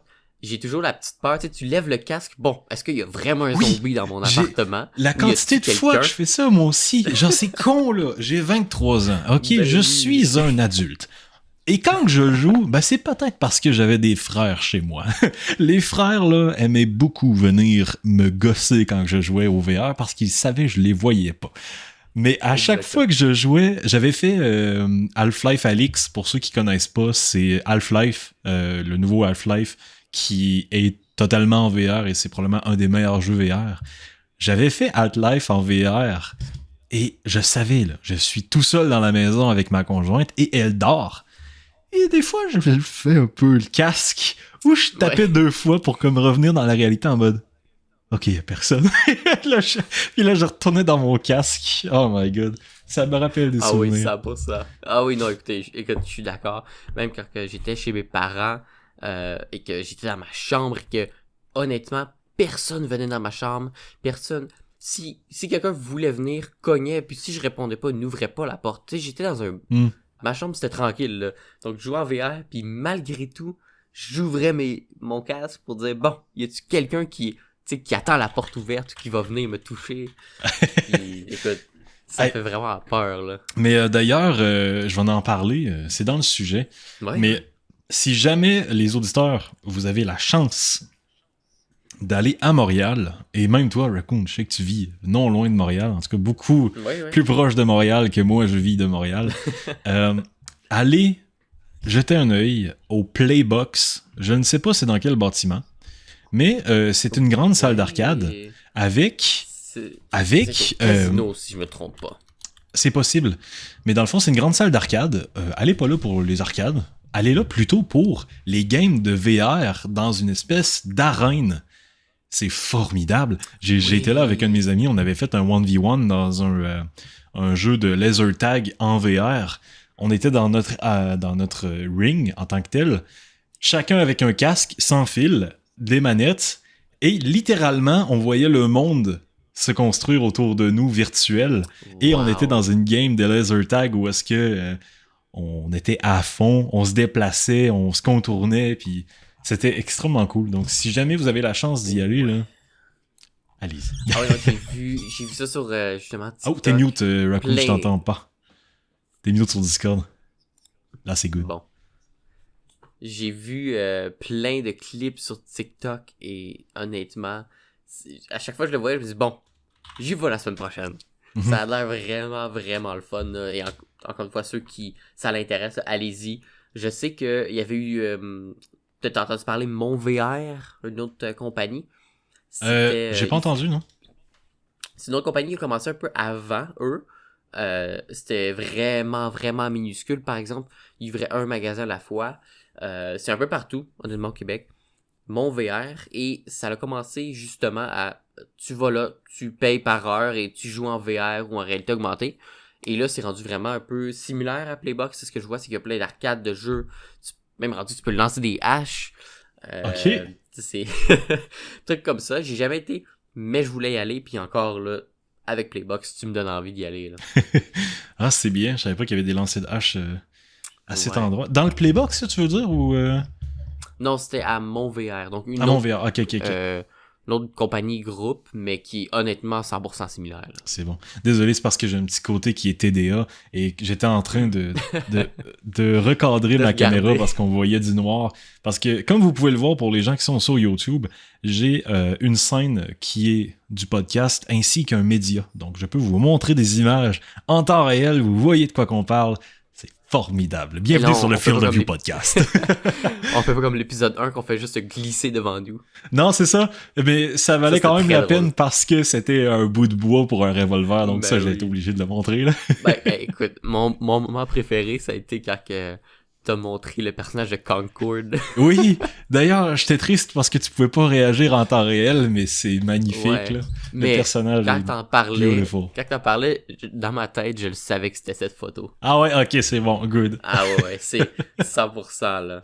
C'était très drôle. Bon, ben, parfait. Donc, sur ce, pour le reste de l'épisode, je sais pas si t'avais d'autres sujets que tu voulais embarquer, mais moi, je me suis dit que, puisque le dernier épisode, on avait parlé de nos jeux 2024, on pourrait Ouais, terminer de parler de nos jeux 2024 Ouais. et les lier avec les jeux qu'on attend pour 2025. Y aller rapidement quand même, Ok. parce que ça fait 50 Ouais. minutes qu'on est en train d'enregistrer. Premier épisode, c'est ça, on a fait vraiment plus longtemps, mais ce que je pense personnellement, puis je crois qu'on est d'accord, c'est faire des épisodes un peu plus courts, mais honnêtement, c'est un podcast, donc on discute Mhm. et on y va. Par contre, en faisant plus court, ça nous donne peut-être des idées pour les prochains et ça nous fait des épisodes à l'infini. Donc tout le monde est content. Ouais, c'est ça, exactement. Donc, moi j'avais encore 2 jeux 2024 que j'avais mentionnés. Mhm. Si je me trompe pas, je crois que c'était 2.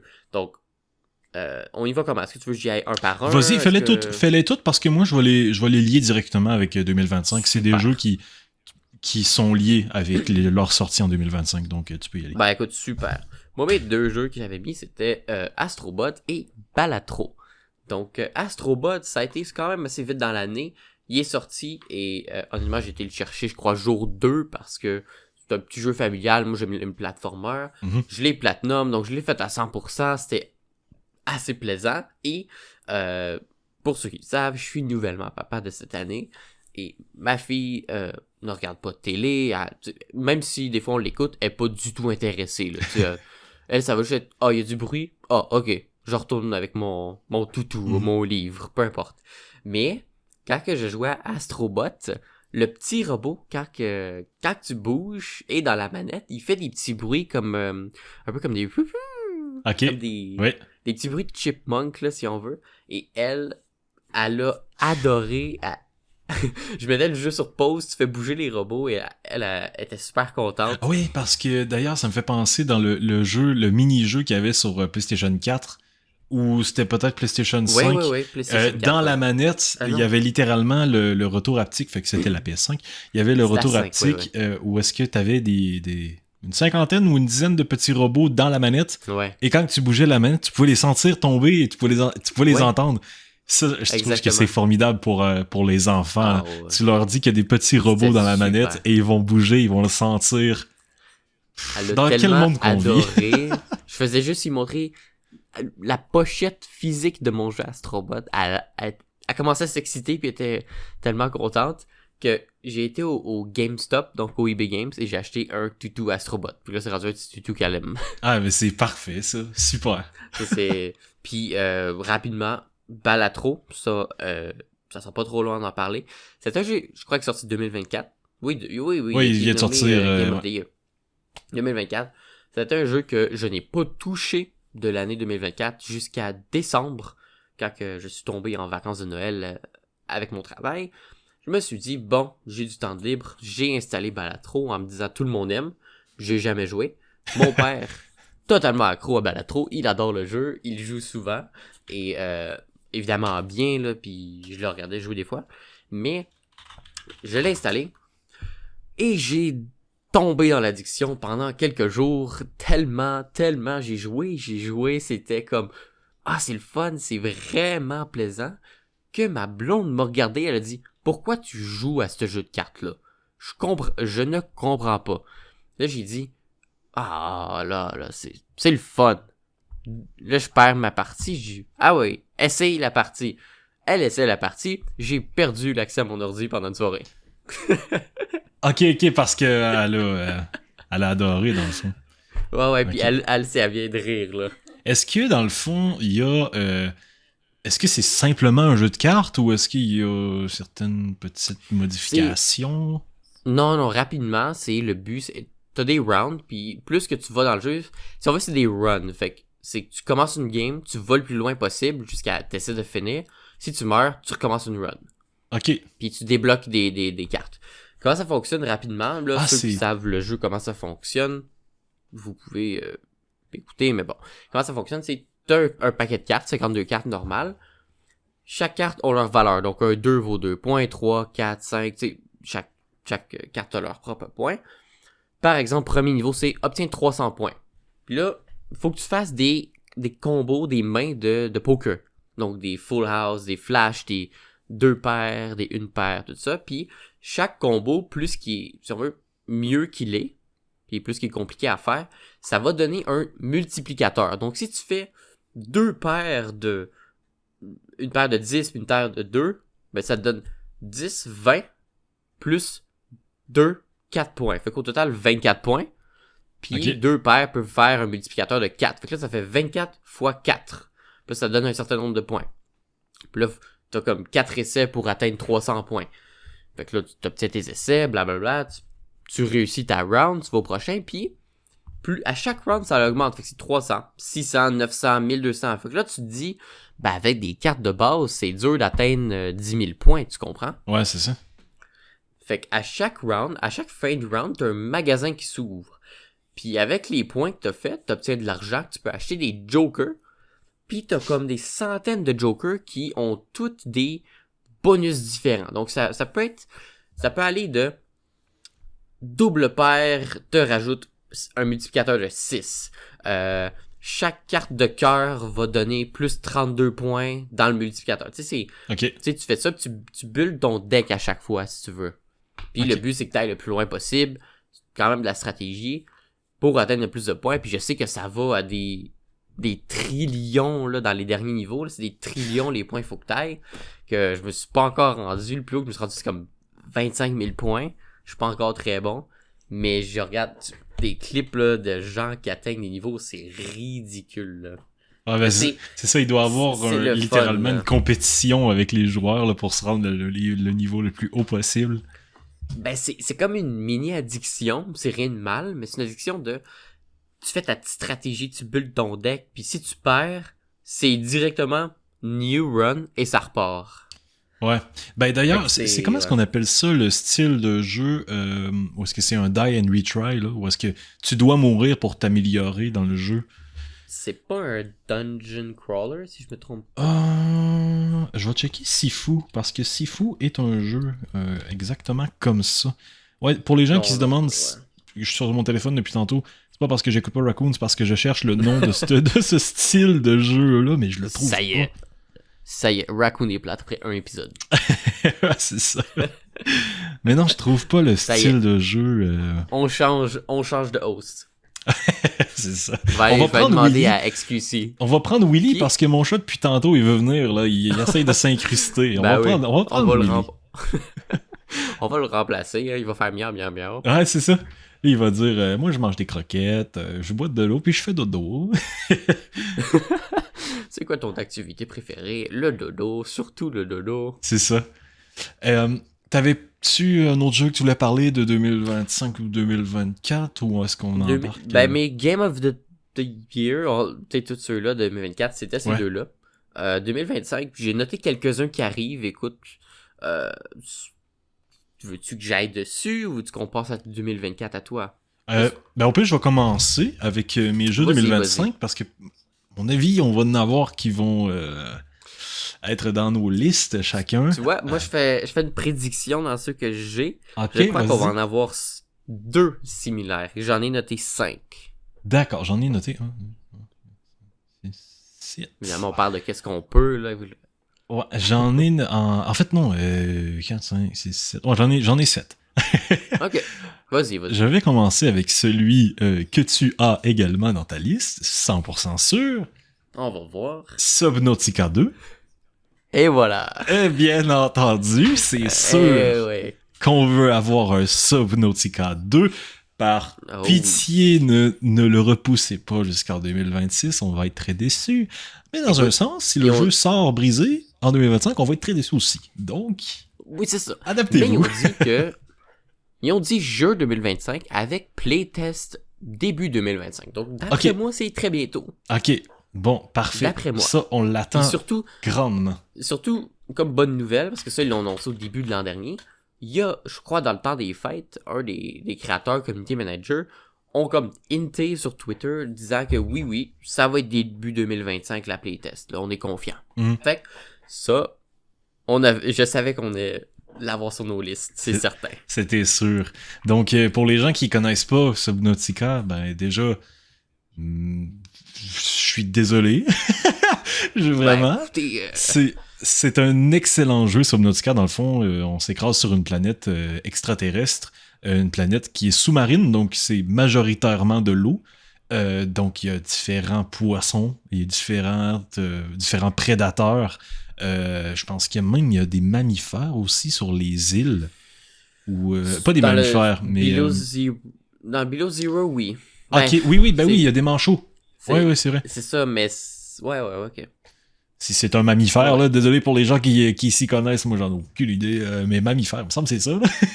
Ben, mammifères, c'est ceux qui font... Ben, les manchots font des œufs, non?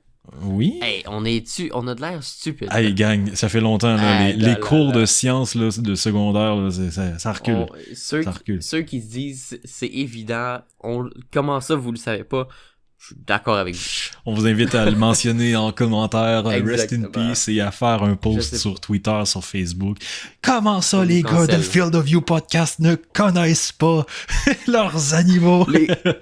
Mais pour notre défense, les pingouins dans Below Zero, c'est pas des vrais pingouins. Ils ont comme des dents de dinosaures avec une bouche qui s'ouvre en 4, là, donc mammifère ou pas, là, ça c'est un autre univers. Dans le fond, c'est ma défense. Ça va être notre excuse, ça. C'est un autre univers, Exactement. C'est une autre planète, donc ce n'est pas des mammifères, ça va être des nouveaux... C'est une nouvelle espèce, on peut pas se tromper, on le sait pas. Exactement. Bon, eh bien, sur ce, vas-y avec ton deuxième jeu que tu penses avoir en commun avec moi. En commun, je crois qu'on a le même. C'est Little Nightmares 3. Oui, bien sûr, totalement. Exactement. Et c'est très drôle parce que justement, hier, j'étais au GameStop pour m'acheter un super beau chapeau de Shrek que j'ai vu passer. Et j'ai vu justement sur le stand, où est-ce qu'il affiche les jeux à venir, il y avait Little Nightmares 3, les pochettes. Et je me suis dit, oh là là, ça sent bon, c'est un bon signe, j'ai très hâte. Le hype est real. Le hype est là. Oui. On a hâte. C'est pas bien. Exactement, c'est pas un jeu comme Rest in Peace, Hollow Knight Silk Song, qui est un mythe qui n'arrivera jamais. En fait, ça va arriver, là, mais ça fait 7 ans qu'il a été annoncé. Donc, Rest in Peace pour les fans, là, mais c'est, tu sais, le voir physiquement, je me dis, waouh, c'est le fun que ça l'arrive. Mais d'ailleurs, en parlant d'un jeu qui a été annoncé vraiment il y a longtemps, plus de 7 ans, et d'ailleurs, je suis surpris que tu l'avais pas dans ta liste, j'ignore s'il va sortir pour cette année ou s'il va y avoir une bêta. Peut-être un accessible. Nom. Oh. Vas-y. Le nom est... Faites rouler le tambour. Hytale. Oh! Hytale, le wannabe Minecraft 2 qu'on attend depuis 2018, man. Je ne l'ai pas mis parce que je vais être 100% honnête, j'ai perdu un peu espoir en ce jeu. Mais t'as bien fait, parce que moi j'ai pas perdu espoir et je suis déçu à chaque année. Ben oui. À chaque année, je retourne sur le trailer et j'écris One more year. Je pense que je suis genre à mon 5e commentaire. One more year, avec un post sur Twitter qui dit genre le temps passe vite avec un gif d'un monsieur qui devient extrêmement vieux, genre. Ah, mais oui. Écoute, je vais être 100% honnête, je fais la même chose, sans les commentaires, là, mais à chaque année, même plusieurs fois, je retourne sur le Twitter, je retourne sur le YouTube, je fais tout le temps un tour, je me dis, je veux ce jeu, ça va être super, tellement de bien dans ce projet, mais je l'ai pas mis dans ma liste 2025 parce que tant qu'à me décevoir, je me suis dit, ça va arriver quand ça va arriver. Donc. Ouais, ben dans un sens, c'est vraiment ça qu'il faut se dire, hein, parce que sinon, on va être déçus, comme moi, dans le fond, à chaque année. Mais pour les gens qui connaissent pas Hytale, c'est un jeu qui est de type sandbox, un peu à la Minecraft. Donc c'est un jeu de rôle aussi, où est-ce qu'on peut créer son personnage, l'évoluer avec... je sais pas s'il va avoir des compétences à débloquer un peu à la Assassin's Creed. Ouais. Ben je crois qu'il va avoir des compétences plus...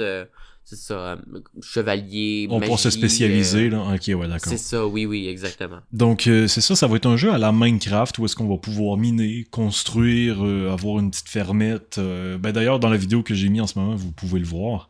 Il va y avoir aussi une très grande possibilité de mod. Il va y avoir un logiciel fourni avec le jeu pour les joueurs afin qu'ils puissent créer leur mode de jeu, leur expérience personnalisée. Ils vont même pouvoir créer des animations avec ce logiciel-là. C'est pour vous dire le scope de malade du studio. Et quelque chose qui est vraiment cool, c'est que à la base, Hytale, ça sort de 2 Québécois, il me semble. 2 Québécois qui ont voulu même faire un petit clin d'œil au Québec avec Hytale. Et donc, il y a des petits personnages qui vont être des espèces de mini-trolls. Mini-trolls cute, wannabe cute. Ils vont s'appeler des Québec. Je sais pas si t'avais remarqué. Pas du tout. Mais c'est ça, il va avoir un clin d'œil québécois dans un jeu hyper populaire. Très moi, je me dis, what the fuck, c'est fou, ça, c'est rare. Wow, ok. C'est vrai, mais écoute, j'ai pas suivi ça, là. C'est très drôle. Wow. Ouais. Bon, fait que moi, c'est ça. J'ai eu mon Hytale dénoncé. Je pense que c'était juste deux jeux que tu pensais qu'on avait. Exactement. Okay. Tu peux y aller au pire pour ton prochain. Hytale, c'est un gros résumé pour ceux qui... Je ne crois pas que ça existe, là, mais ceux qui ont pas joué à Minecraft, des jeux comme ça, c'est vraiment un Minecraft avec un texture pack qui fait qu'il est plus beau, avec plus de possibilités et plus de projets. C'est ça, exactement. Plusieurs mondes aussi, plus de mondes. Parce que dans Minecraft, on avait le Netherland, puis le monde normal qui a un nom que j'ai oublié. Ouais, c'est ça. Puis dans Hytale, je pense qu'il y a 4 mondes, peut-être plus. Mais c'est ça, le jeu, là, l'idée du jeu est quand même assez énorme. Écoute, Hytale nous arrive, écoutez, vous allez pouvoir faire vos propres animations, vos propres films, même coder un jeu dans un jeu, et Minecraft sort une mise à jour annuelle, le Sniffer. Ouais, c'est ça, exactement. Un mob qui ne sert à rien. T'as Hytale qui est en mode on veut faire un Minecraft 2 énorme, gigantesque, qui offre la possibilité aux joueurs de faire tout ce qu'ils veulent. Et à côté de ça, t'as Minecraft qui sont comme décider entre le panda puis l'ornithorynque. Puis t'es comme mais c'est votre mise à jour annuelle.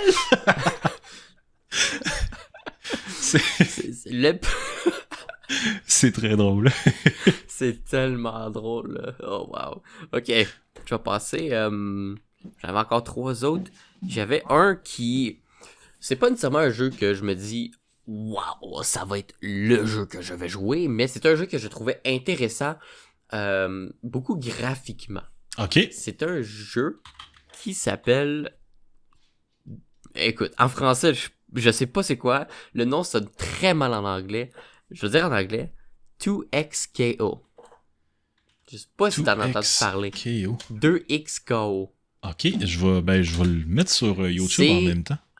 C'est un tout nouveau jeu de Riot Games qui...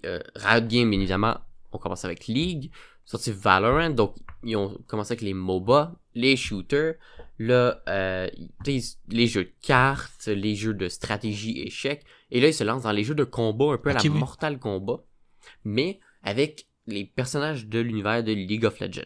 Bien évidemment, ça n'intéresse pas nécessairement tout le monde, mais le style graphique, personnellement, je le trouvais très beau. Ce ne sera pas un jeu... Je suis très mauvais dans les jeux de fighting, je vais être 100% honnête, mais des petits jeux comme ça qui peuvent être beaux, un peu Super Smash Bros, qui vraiment pour le plaisir, pourquoi pas? Je l'essaierai. Mais... Et je trouve que quand Riot Games sort un jeu, c'est toujours un gros événement.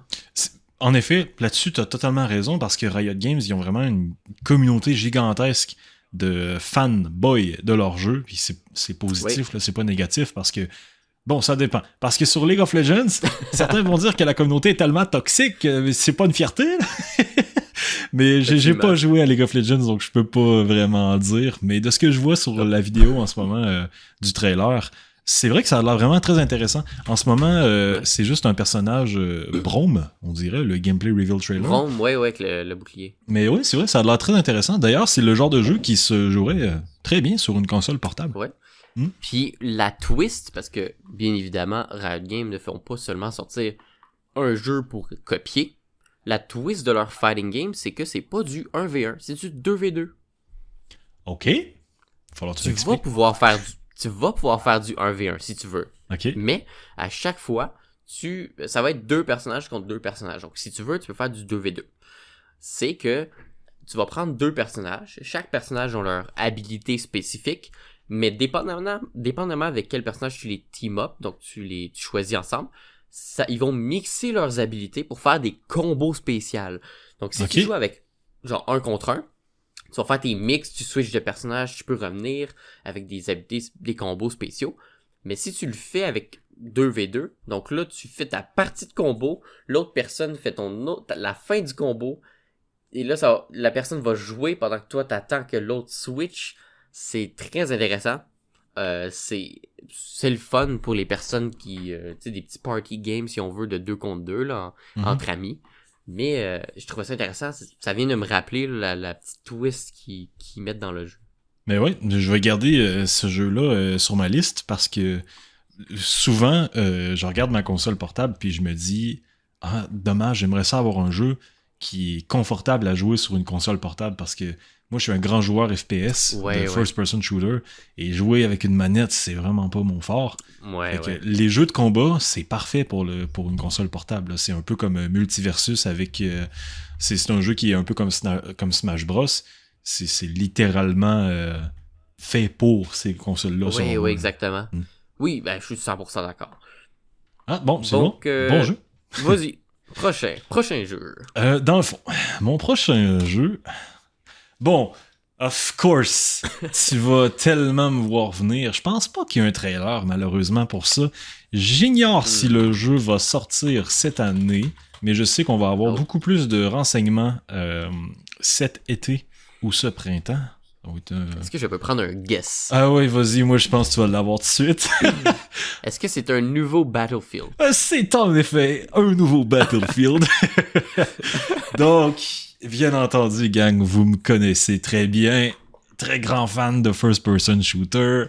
Énorme fan de Battlefield depuis Battlefield 3, à cause de mon grand frère Andy qui m'a donné cette putain de passion avec Bad Company 2, d'ailleurs. C'était même pas Battlefield 3, c'était Bad Company 2. C'était vraiment extrêmement bien. Et d'ailleurs, ça me fait penser vite fait comme ça, balancer comme ça. Bad Company, s'il vous plaît. Faites un remake. Genre, le jeu, l'histoire de ce jeu, les personnages sont tellement hauts en couleur, c'est tellement absurde, c'est tellement pas sérieux que c'est une pépite. Vraiment, là. J'ai vu un clip passer sur TikTok, justement, d'un extrait du premier Bad Company, là, et c'est tellement drôle, là. C'est incroyable.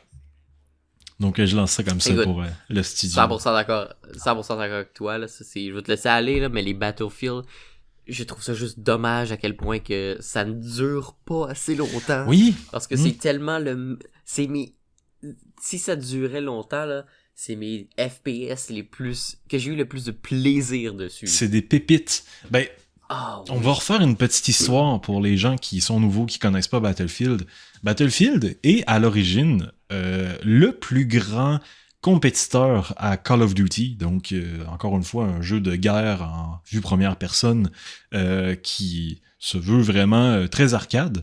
Et Battlefield, le côté qui était vendeur avec Battlefield, c'est que c'était un côté de jeu qui était plus immersif, plus réaliste, avec de la destruction de bâtiments, tous les véhicules possibles. T'avais des tanks, t'avais des jeeps, des hélicoptères, et tout se jouait extrêmement bien. Avec Battlefield 3, ils ont rentré des jets, des fighter jets, ça avait extrêmement été populaire, tout le monde avait adoré ça. Battlefield 4, c'est un peu planté avec la sortie qui était très bancale, disons-le comme ça, même que certains voudraient que je mettre plus d'emphase sur ce mot parce que pour certaines personnes, le jeu était injouable à la sortie. Et ensuite, ils ont sorti Battlefield Hardline. On le skip tout de suite. Pas intéressant.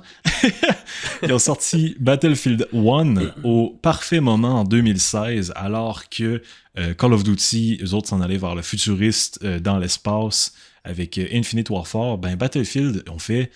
Vous allez dans l'espace, ben nous, on va regarder dans nos livres d'histoire, et ils sont allés vers la Première Guerre mondiale.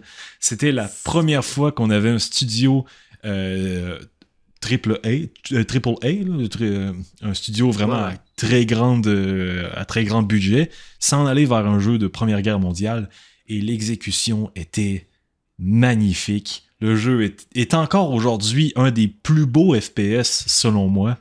Ça se joue super 100%. bien. C'est 100%. fluide, c'est agréable à jouer. Quand tu joues, tu sens que t'es là. Par après ça, ils ont sorti Battlefield 5 pour essayer de surfer sur la vague de Battlefield 1. Mais malheureusement, les gens voulaient un Battlefield moderne. Et donc, il a été mal accueilli pour ça. Ensuite, comme vous voyez avec ma caméra, le personnage qui a été mis en vedette dans la publicité, c'était une femme. EA vont dire que c'était pour représenter l'effort des femmes durant la Seconde Guerre mondiale, parce que oui, il y a eu des femmes qui ont combattu, contrairement à la croyance populaire. Dans un sens, je peux comprendre la direction, mais en même temps, il faut se dire que c'est vraiment très risqué. Et en 2016, 2017, même qu'il est sorti en 2018, je pense, mais il a été reveal en 2017, les gens, déjà, ils commençaient à être vraiment... ils aimaient pas tant ça, tu sais, quand on modifiait l'histoire ou on apportait plus de diversité dans les personnages, etc. Moi, personnellement, j'aime avoir de la diversité dans mes jeux. Je sais que c'est vraiment pas commun pour tout le monde, mais moi, j'apprécie énormément, peu importe. Là. Ben oui. J'aime ça, ça rajoute une croustillance à l'écriture du jeu. Exemple parfait, The Last of Us. Ellie, qui est lesbienne, je veux dire, ça rend tellement le jeu beaucoup plus croustillant parce que dans un monde où est-ce que c'est dangereux, à tous les jours ils peuvent mourir, ben elle a aussi ce combat interne est amoureuse aussi, genre de sa meilleure amie. Donc moi je trouve ça vraiment excellent. J'aimerais ça en avoir plus, contrairement à la croyance populaire. Saison 2 qui arrive bientôt. Oui, la saison 2 de The Last of Us, ça va être bon ça. J'ai pas préparé ma blonde. Je crois que c'est dans les... Je l'ai pas préparé. Je crois que c'est dans les prochains mois. Je crois que c'est censé être février ou mars. Ouais, ça va sortir très bientôt. Très hâte. J'ai pas préparé ma blonde au traumatisme. Je vais pas spoiler bon, plus écoute, que ça. On va rien dire. C'est ça. Parfait. Et donc, ça m'amène sur Battlefield, le nouveau Battlefield 2025 qui devrait sortir probablement en 2025. Ou en tout cas, on va voir du gameplay en 2025. Dans le fond, c'est un Battlefield qui se veut moderne d'aujourd'hui. Pas un moderne à la début 2010 ou début 2000. Un moderne d'aujourd'hui, c'est-à-dire avec de la technologie, mais qui est quand même limité. Fait que c'est pas un Battlefield 2042. Là. Mais ça risque d'être très intéressant parce qu'il y a eu beaucoup de remaniements dans le studio chez DICE afin de sortir des jeux qui sont plus durables dans le temps, parce qu'à mon avis, EA se disent là, ça suffit. Vous sortez des excellents jeux qui se vendent extrêmement bien, mais ils t'offrent comme 6 mois, puis après ça, les gens veulent plus jamais y jouer. Donc, ils ont mis Vince Tempala à la tête du studio. Impala, oui. qui, à la base, c'est lui qui a fait Titanfall 1 et Titanfall 2, le créateur aussi d'Apex Legends. Donc, pour être honnête, j'ai hâte de voir ce que ça va donner. Je suis hype. Et, j'ai très hâte aussi. J'ai hâte au prochain Battlefield. On a besoin d'un Battlefield. Là. Oui. Pour venir faire concurrence à Call of Duty, là, à mon avis, c'est nécessaire d'avoir un bon Battlefield. Écoute, sans en parler trop parce que c'est pas dans mes jeux 2025, mais je crois que moi je suis pas un fan de Call of Duty et ça fait plusieurs années que c'est mon avis, critiquez-moi pour ce que vous voulez, mais ça fait plusieurs années je crois qu'ils pondent des merdes, les jeux qu'ils sortent. Je peux comprendre. C'est juste des jeux faits en 8 mois, et là, ils l'ont dit, 8 ou 9 mois, juste parce qu'ils doivent sortir un jeu à chaque année, et je trouve ça médiocre, honnêtement. Et pourtant, ce qui est dommage, c'est que les idées de base, ils sont excellentes. C'est comme Battlefield 5 avec la Seconde Guerre mondiale.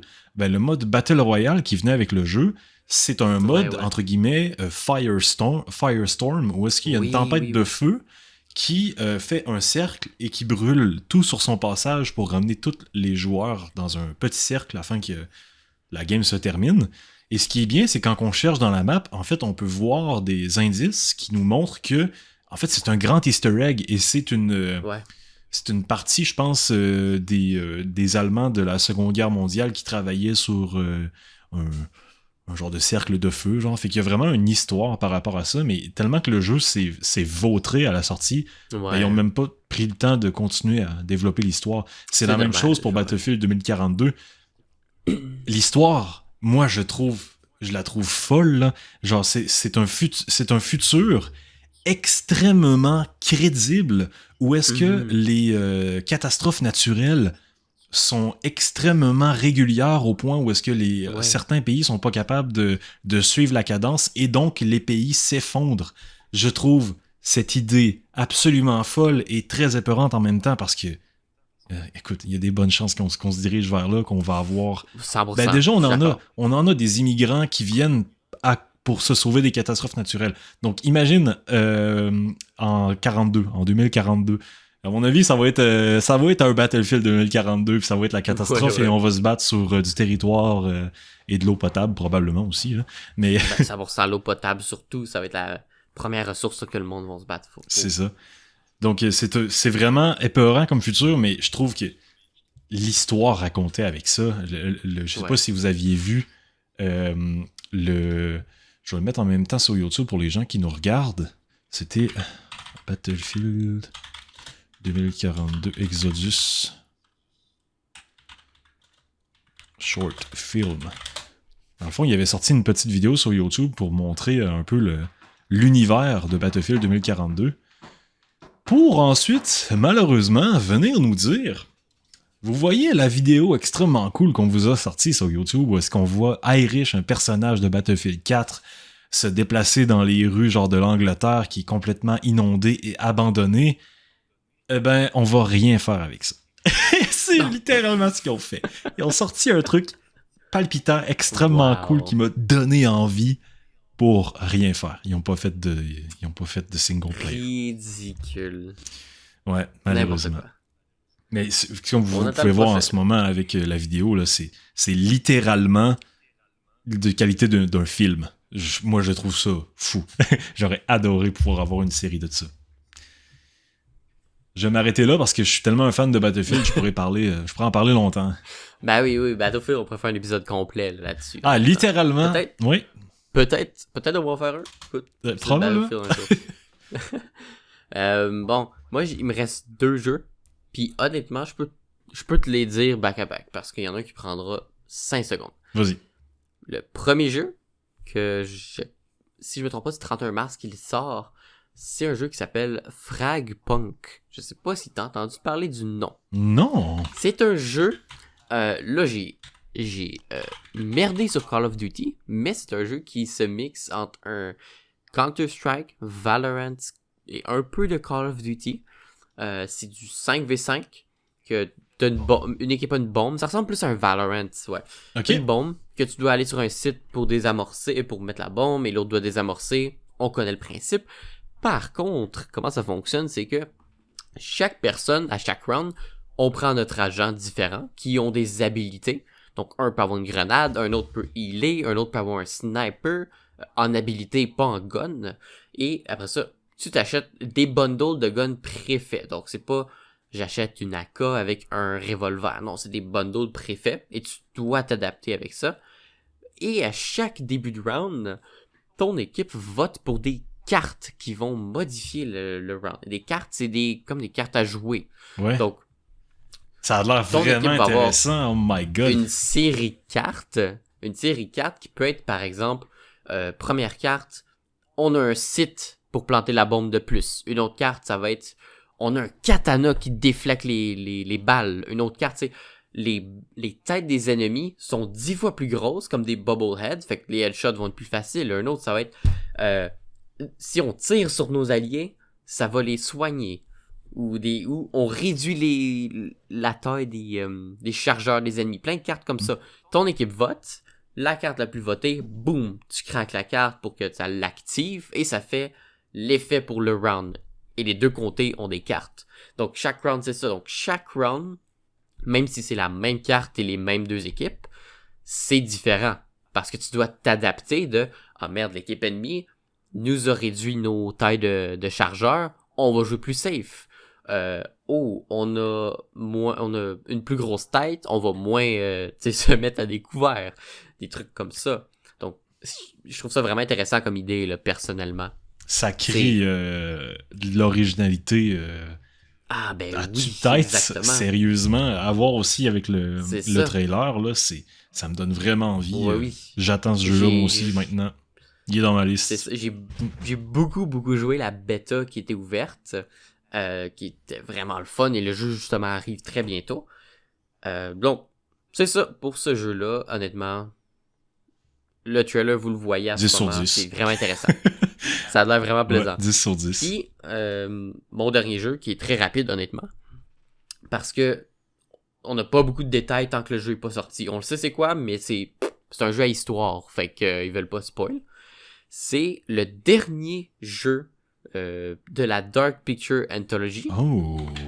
Donc, ceux qui connaissent pas, c'est les jeux que t'as une histoire, que tu fais des choix et que ça l'impacte l'histoire, qui va soit sauver des gens, tuer des personnes. Donc, par exemple, tu commences avec une équipe de 6 personnes. Tu fais des choix, ça peut en sauver ou tuer certains, ou changer l'histoire puis que tu aies différentes fins carrément. Donc, des noms populaires. Est-ce que... Until Dawn. Petite question, est-ce que c'est The Devil in Me? Le titre? Non, The Devil in Me, c'est le dernier sorti. Ok. Donc, il est sorti l'an dernier, je crois, ou l'autre 2023. Ouais. Mais le dernier jeu de la Dark Pictures Anthology, parce que ça, c'est comme une quadrilogie qu'ils font. Ouais. Qui close avec ce jeu-là qui s'en vient, qui s'appelle Directive 8020. D'accord. C'est un jeu qui va être dans l'espace. Donc, on a vraiment eu un trailer petit. C'est un jeu qui va se passer dans l'espace, sur des lunes ou des planètes, là. C'est pas encore clair. Mais c'est le dernier jeu de la quadrilogie. Donc, c'est eux qui ont fait Man of Maiden, The Devil in Me, House of Ashes, qui était excellent, et Little Hope. Little Hope, moi je me suis Exactement. juste spoilé ces jeux-là, j'ai pas joué malheureusement. Mais Ouais, Little Hope, là, c'est vraiment excellent. C'est le revers là, d'histoire à la fin, là, ça m'a surpris. C'est très palpitant. Très bon. Oui. Donc, c'est ça. C'est le dernier jeu de la quadrilogie. Très hâte, parce que tous ces jeux-là, je les ai tous faits, je les adore. C'est mon type de jeu préféré, presque. Ça se comprend. Donc, c'est ça. On sait pas trop parce que ils veulent pas spoiler l'histoire pis les plot twists, mais c'est le dernier jeu qu'ils sortent. Et c'est cette année. Ça a l'air excellent. Ça me fait penser un petit peu au jeu qui vient de sortir du développeur. En fait, non, c'était le créatif director, je pense, qui avait fait Dead Space. Qui avait sorti récemment Possible. Callisto Protocol. Ça me fait un peu penser à ça. Oui. J'ai pas joué, mais je sais c'est quoi de nom et visuellement. Là. Ok, très bien. Ben, c'est vraiment Donc, des très bons jeux. très hâte. Oui. Donc, très hâte. Ça donne envie. Tu peux y aller avec les T'en as combien de restants? Ou tu peux y aller? J'en ai 3. Il y en a 2, je vais passer vite parce que j'en ai parlé lors du dernier épisode avec nos jeux 2024. Mais c'est un peu en continuité avec les mises à jour qu'ils vont avoir ou le nouveau jeu qu'il va avoir en tant que tel. Donc, comme j'avais dit au dernier épisode, mon jeu de l'année était It Takes Two, bien entendu. Ouais. Donc, mon jeu que j'attends aussi énormément cette année, ça va être Split Fiction qui va sortir en mars. J'attends vraiment ça avec ma blonde, ça risque d'être vraiment palpitant. Là. Je peux vous mettre un petit trailer vite fait pour les gens qui écoutent. Mais ça risque d'être très intéressant. On joue deux filles qui sont dans une simulation, dans le fond. Je pense que c'est de leur rêve ou de qu'est-ce qui se passe dans leur cerveau. Et il y en a une qui aime beaucoup tout ce qui va être futuriste cyberpunk. Et l'autre va aimer tout ce qui va être fantasy. Donc, ça va jouer un peu avec ça. Les deux univers vont se mélanger. Donc, ça risque d'être très intéressant. Ça, c'était un des jeux que j'attends pour 2025. Et le prochain jeu que je vais te dire, qui encore une fois, j'ai parlé j'ai parlé de ça du dernier épisode, mais je vais mettre ça au pire. C'est Project Zomboid avec la patch 42 qui va être multijoueur normalement en 2025. Donc, ils ont sorti une énorme mise à jour début décembre, il me semble, pour la version solo de Project Zomboid. Et la version multijoueur va suivre dans les prochains mois. Donc, c'était comme une période de test. Tant de débugger ça, aussi, ils vont sortir la version multijoueur. Donc, comme vous pouvez voir en ce moment avec la diffusion du média sur le stream, c'est littéralement un jeu de survie de zombies qui se veut très, très, très hardcore et crédible. Donc, c'est une énorme population de zombies. Et toi, tu spawns avec rien, donc c'est sûr que tu meurs non-stop. Mais à plusieurs, c'est vraiment un jeu qui peut être palpitant, stressant, parce que une morsure, t'es mort. Tu peux rien faire avec une morsure. Là. Et d'ailleurs, un truc qui est très drôle avec l'intro du jeu, c'est que quand tu te fais mordre dans l'introduction du jeu, il y a un petit personnage qui s'appelle... je sais plus comment il s'appelle, mais c'est un raccoon, là. Il te dit apparemment t'es mordu, appuie sur Q pour pouvoir utiliser l'antidote. Et là t'appuies sur Q, et Q ça fait crier ton personnage. Fait que là tous les zombies arrivent. Je trouve ça excellent. C'est malade, j'adore. Puis il est comme je t'ai bien eu, finalement il y a pas d'antidote. Maintenant tu vas mourir. Et c'est littéralement ce qui se passe, on meurt. Mais Project Zomboid, le multijoueur, ça je l'attends énormément, ça risque d'être palpitant, vraiment cool. Bon, j'aurais un dernier jeu à parler. Est-ce que t'en as un autre? Vas-y. Tu pourrais y aller. Moi j'ai terminé. Complètement terminé? Ok, oui, ben on va rester dans l'univers des zombies. Mon prochain jeu, et Raccoon, j'avais complètement oublié, mais est-ce que toi, t'as joué à Dying Light? Ben oui, le premier, je l'ai terminé. Donc, Dying Light... J'ai pas joué aux deux, par contre. Ok, ils ont sorti Dying Light 2 il y a environ 3-4 ans, il me semble, qui était reçu de manière très mitigée. Donc, ils voulaient faire un grand DLC pour Dying Light 2, qui finalement vont sortir un standalone. Donc, ce sera pas un DLC, mais ça va être un jeu à part entière. Et ça va être Dying Light The Beast. Donc, on va jouer Kyle Crane du premier épisode de Dying Light, où est-ce qu'il va avoir vécu, je pense, 20 ans en captivité, il va réussir à s'échapper.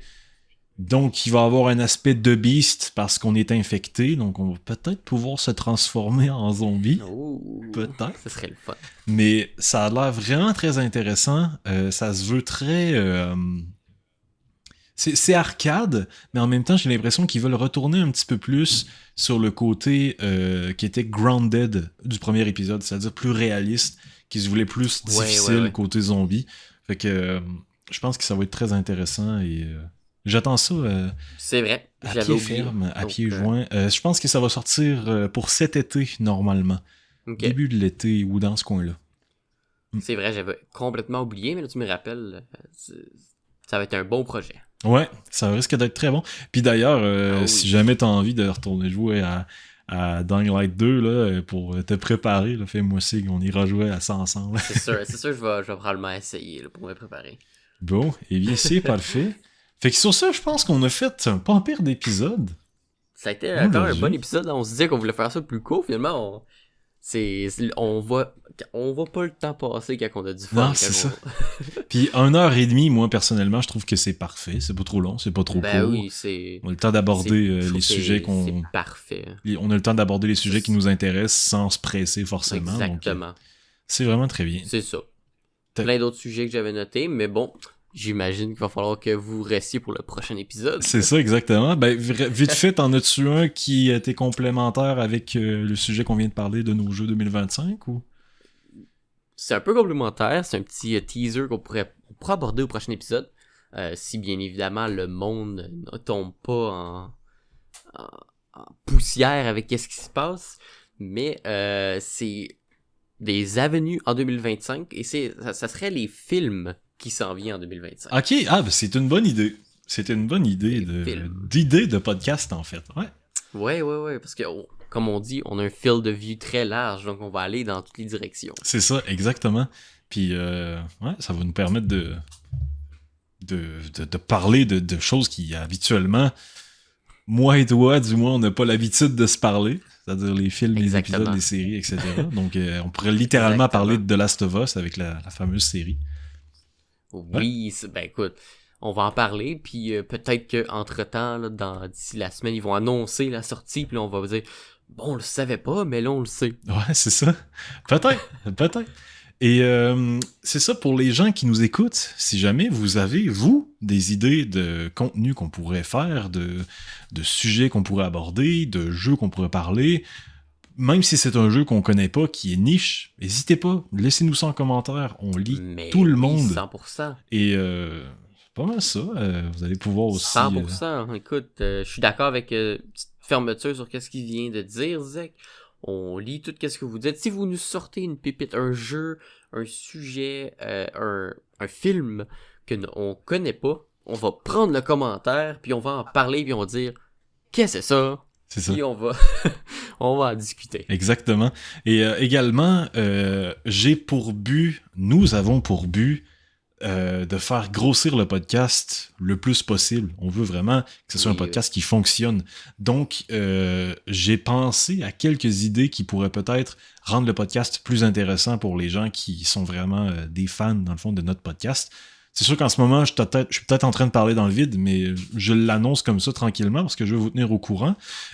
J'aimerais potentiellement offrir aux gens qui nous écoutent régulièrement ou les gens qui nous feraient des donations. En ce moment, c'est pas possible de faire des donations, je tiens à le dire, là, mais lorsque nous allons avoir une page Patreon ou peu importe, ou peut-être même, je pense, c'est YouTube Premium qu'on peut s'abonner sur la chaîne, j'aimerais, en même temps, Raccoon, je te l'apprends à toi aussi, mettre une portion du balado, du podcast, en live lorsqu'on est en train d'enregistrer. Donc, les gens qui sont abonnés ou qui ont l'habitude d'écouter nos épisodes, ben, pourraient littéralement avoir accès en live au podcast et on pourrait également discuter avec vous dans le chat. Fait que vous pourriez parler avec nous.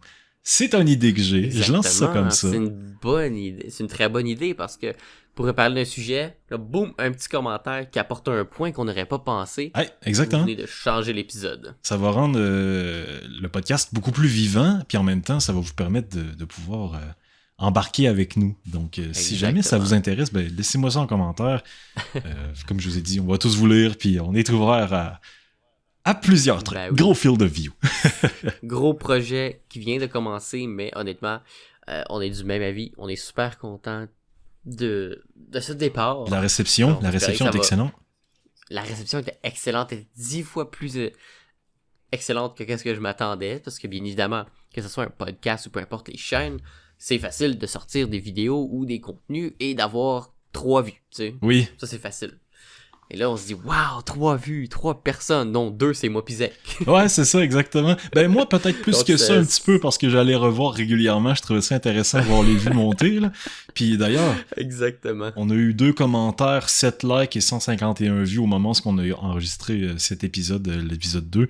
Ben oui. Donc, c'est vraiment beaucoup plus que qu'est-ce qu'on s'attendait. Donc, merci à vous. On vous aime fort. Super plaisir. Merci aux 2 commentaires, très gentils. Et même, merci à ceux qui ont simplement liké ou simplement écouté. Un écoute aide et super gentil. Un écoute complet, là, c'est pas rien. Ça nous aide énormément pour le référencement sur YouTube. Oui. Donc, merci énormément à vous. Merci à tout le monde. Parce que meilleur référencement, plus d'épisodes. Oui, exactement. Plus d'épisodes, plus de moyens, plus de gens. C'est beaucoup plus intéressant. Donc, on continue comme ça. Petit teaser, mais qui est pas un teaser vraiment, parce que je pense que tout le monde peut faire ça. Si rien nous empêche d'avoir des invités parfois dans le podcast. C'est d'ailleurs ce que j'allais dire, d'ailleurs. Oui! Tu sais, quand j'ai écouté l'épisode 1 de Field of View podcast, on a parlé de Steelers. Et je me suis dit, mais Steelers, c'est un bon gars qui aime les petits créateurs de contenu. Je me souviens quand il faisait des streams sur Twitch, il venait voir nos chaînes. Donc je me dis, si à un moment donné on grossit suffisamment pour avoir une petite communauté qui est fidèle, ben on pourrait littéralement avoir des invités de style Steelers qui pourraient embarquer sur le podcast et lui nous parler de ses jeux, de ses projets. Ça pourrait être vraiment très intéressant. Ça serait très intéressant. Oui, je suis 100% d'accord. Et que ce soit des invités là, de haut niveau à la XQC ou du même niveau que nous à 4-5 viewers, je crois que ça ne nous dérange pas tant que ça fait de la variété, c'est plaisant. C'est ça, exactement. Bon, peut-être qu'en ce moment, on est en train de voir grand, puis vous êtes en train de vous dire... Mais oui. Qu'est-ce que vous faites, bande de malades? Vous êtes des tout-petits des tout-petits qui commencent, là, mais nous, on voit grand, on veut continuer, on veut que ça soit gros, donc on voit grand, 100%. On veut y aller à fond. Le projet est très intéressant, et merci, et c'est grâce à vous tous. C'est ça, exactement. Bon, fait que sur ce... Je pense que ça va avoir fait un bon épisode aujourd'hui. Hein? Mais oui, ça va être un très bon épisode, très intéressant, honnêtement. Je vais présenter le chat parce que ça fait 1 heure qu'il me gosse et qu'il veut à tout prix participer dans le podcast. Donc pour les gens qui sont sur YouTube, vous avez la chance de voir Willy qui veut tant participer, lui, à faire de View Podcast. Je pense que si on serait en live, ce serait un des premiers à écrire dans le chat. Il est tellement intense. Ouais, c'est ça. Ça va être notre premier invité, dans le fond. Bon, fait que sur ce, on se laisse et on se dit à la semaine prochaine pour un prochain épisode. C'était Zach. Et Raccoon. Bye bye. Peace out.